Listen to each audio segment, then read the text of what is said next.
Hello दोस्तों, कहानियों का दौर चैनल में आपका स्वागत है। आज की कहानी है जिम्मेदारियों का बोझ। तो चलिए कहानी शुरू करते हैं। मैं हारा थका बेमन सा आज ऑफिस से घर आया ही था कि मेरी नज़र सामने किचन से आती मेरी पत्नी पर पड़ी। वो देखने से ही काफ़ी उखड़ी उखड़ी लग रही थी। उसकी मनोदशा देखते ही मैं समझ गया था कि ज़रूर कोई बात है, इसलिए मीनाक्षी इतनी रूखी रूखी सी लग रही है। मैंने हाथ मुंह धोए हुए थे, इसलिए मैंने उससे तौलिया मांगा।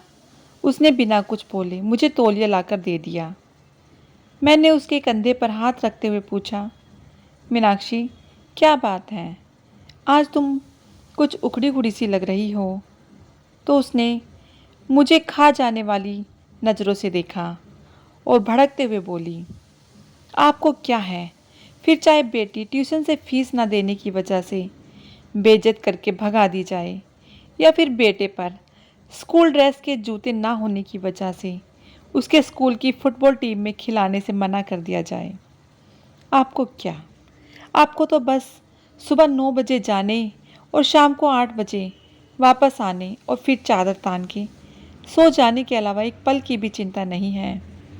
और ना मेरा कोई ख्याल। डॉक्टर ने पिछले महीने ही दवाई कराने को कहा था।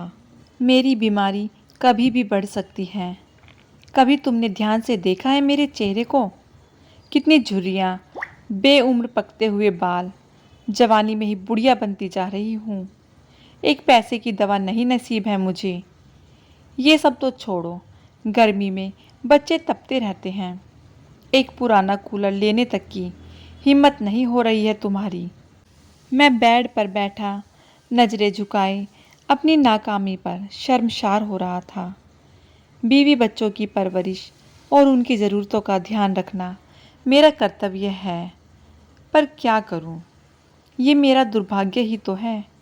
कहने को तो देश तरक्की कर रहा है, लोग खुश हैं, पर मैं कैसे कह पाऊं कि मैं बढ़ती महंगाई और बेरोजगारी की वजह से दिन पर दिन ज़रूरतों के बोझ तले दबता जा रहा हूँ।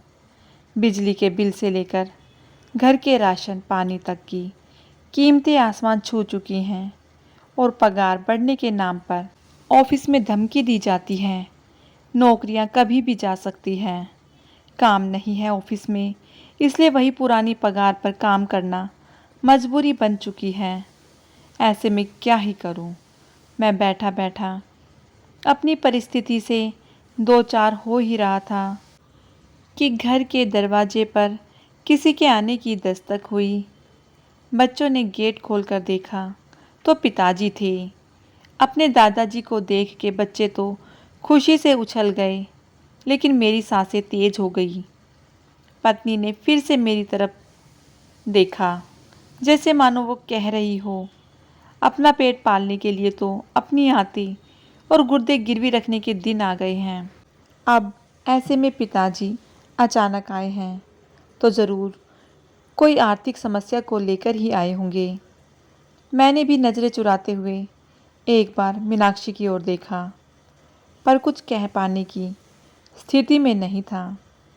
इसलिए जल्दी से उठ के पिताजी के पास गया और नज़रें चुराते हुए उनके चरण स्पर्श कर उन्हें बैठने को कहा। मीनाक्षी ने भी उन्हें चरण वंदन किया और खाना खाने के लिए कहते हुए किचन में चली गई। अब मैं और भी अकेला महसूस कर रहा था। मीनाक्षी तो मुंह छिपा के किचन में जा चुकी थी। मुझे डर था पापा कहीं पैसे की कोई बात ना कर दें, इसलिए मैं जल्दी से बच्चों को बुला के उनके पास से खुद वापस कमरे में चला गया। पिताजी भी मुझे जाते हुए देख रहे थे। मैं किचन में आया तो मीनाक्षी ने कहा, पिताजी ज़रूर ही किसी आर्थिक मदद की आस से आए होंगे। ऐसे में इन्हें हम ही याद आते हैं।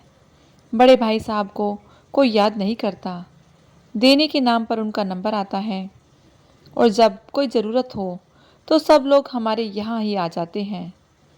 वैसे तो ये शब्द मीनाक्षी कभी नहीं बोलती, पर इस बार उसके घर की तंगहाली इस लेवल पर थी कि उसे मरने के लिए अगर जहर खरीदना हो तो उसके लिए भी पैसे का इंतज़ाम ना के बराबर ही था।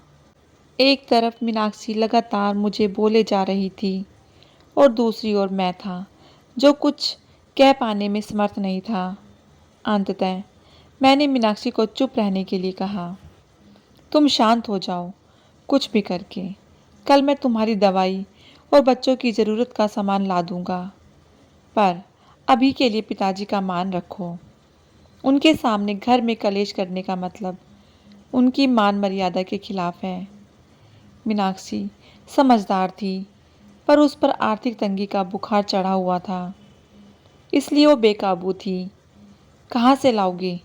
भीख मांग के या फिर खुद को गिरवी रख के? ये मेरा काम है, क्या करूँगा क्या नहीं। तुम बस अभी भगवान के लिए शांत हो जाओ। अब मीनाक्षी शांत हो गई। वो खाना लेकर टेबल पर लगा देती है। अब पापा और बच्चे सहित एक साथ खाना खाने लगते हैं। खाना खाते टाइम पापा ने एकाएक मेरी ओर देखा और पास बैठने को कहा। मेरी सांसें और दिल दोनों ही तेज हो गए। कहीं पिताजी कोई मांग ना कर दें, क्योंकि मेरे पास अभी देने के नाम पर केवल वक्त ही था। उसके अलावा मैं जुबान भी नहीं दे सकता था। पिताजी बोले, देखो अभी काम जोर से चल रहा है, खेती का काम बहुत है, इसलिए अभी की ही गाड़ी से मैं वापस जाना चाहता हूँ। मैं यहाँ रुक नहीं सकता। तुम्हारी माँ बहुत चिंता कर रही थी। पिछले कुछ महीनों से तुम फ़ोन और बात बहुत कम कर रहे थे। ऐसा तुम तभी करते हो जब तुम किसी परेशानी में होते हो। ये तुम्हारी बचपन की आदत है। इसलिए मैं तुम्हारी माँ के जोर देने और मुझे मुन्ना मुन्नी की याद सता रही थी, इसलिए मैं आ गया। यहाँ तक तो ठीक था। अब मैं अवाक बैठा था कि अब पापा क्या कहने वाले हैं। मैंने एक नज़र मीनाक्षी को देखा तो वो किचन की चौखट पकड़े पापा की आड़ किए हुए खड़ी थी और पापा आगे क्या कहने वाले हैं जानने के लिए उत्सुक हो रही थी। लेकिन आगे पापा ने कुछ भी नहीं कहा, बस खाना निपटाया और मुंह हाथ धोए। अब पापा ने अपने कुर्ते की जेब में हाथ डाला और एक नोटों की गड्डी निकाली और मेरी ओर बढ़ा दी। ये देखकर मैं अवाक और सकते में आ गया। एक पल के लिए मैं स्तब्ध और निशब्द ही खड़ा रहा। पिताजी ने कहा, अरे पकड़ो भी भाई, अब इतने बड़े नहीं हुए हो कि हमारी दी हुई आशीर्वाद को ग्रहण ना कर सको। वैसे भी इस बार फसल अच्छी हो गई थी, इसलिए कोई दिक्कत नहीं आई। अब उन्होंने मीनाक्षी की ओर देखा और इशारा करते हुए कहा, बहू का और बच्चों का अच्छे से ध्यान रखो। देखो कितनी कमज़ोर हो रही है, और अपना भी। उन्होंने पैसे मेरे हाथ में रख दिए। मेरी आंखें भर आई थी और वो बचपन के दिन याद आ गए जब पापा हमें स्कूल जाते वक्त 4 आने ऐसे ही हाथ फैलाने पर रख दिया करते थे। पर बस अंतर इतना था, उस वक्त मेरी आंखें झुकी हुई नहीं, बल्कि प्यार और दुलार से ऊंची होती थी। फिलहाल मीनाक्षी और मैं दोनों ही गलत साबित हो चुके थे, इसलिए खुद की नज़रें खुद से ही नहीं मिला पा रहे थे। सच में बच्चों के लिए माँ बाप बोझ हो सकते हैं, पर माँ बाप के लिए बच्चे कभी भी बोझ नहीं होते। वो हमेशा उनका ध्यान रखते हैं। दोस्तों, आपको ये कहानी कैसी लगी मुझे कमेंट करके ज़रूर बताएं। यदि कहानी अच्छी लगी हो तो कहानी को लाइक कीजिएगा, शेयर कीजिएगा, और यदि चैनल पर नए हैं तो चैनल को सब्सक्राइब करना बिल्कुल ना भूलिएगा। कहानी सुनने के लिए बहुत बहुत धन्यवाद।